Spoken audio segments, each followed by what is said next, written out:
Good to see you here again and welcome back. In this session, I will talk about the project management process and how the project and the process are related to each other. I will introduce the 5 steps of the project management process and define their main outputs. Finally, we'll have a look how the projects, the process, and the phases relate to each other. Let's have a look at the project management process. It may sound strange that we're talking about the process while we're talking about projects. We've seen before that projects are unique ventures, and of course that does not change.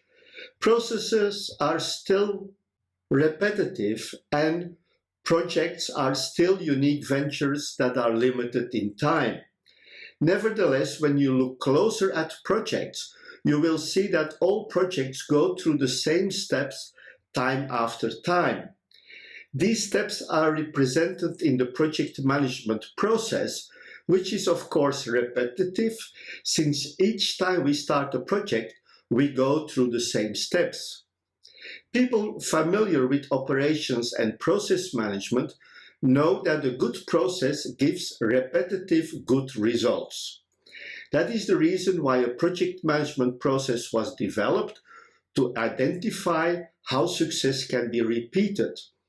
Although the main process steps of the project management process have been set many years ago, the underlying processes that are completed in each step have been upgraded regularly.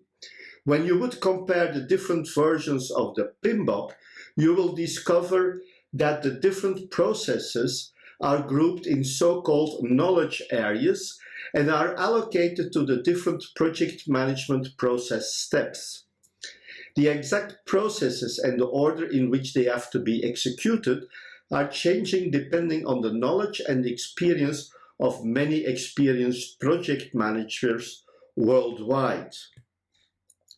Let us now look at the different process steps.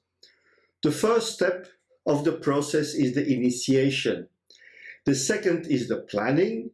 The third is the execution. And finally, we have the closing of the project. Of course, there is still the process step that is related to monitoring and controlling the project. What are the outputs of these process steps? First of all, the initiation relates to the project charter and the stakeholders. At the end of this step, we'll have a charter and we have identified the stakeholders. Planning is the next step of the process, and in this step, we prepare the project plan and create project baselines.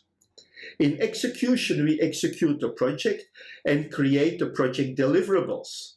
Monitoring and control reports changes, reports the way the tasks and activities have been completed, and is very crucial to a good completion of the project. Finally, we come to closing, where we close the project, where we make the as-built plans, look at lessons learned, we close contracts, and we store the knowledge we obtained during the project. Closing is very important because all the information will help us later to improve our project management.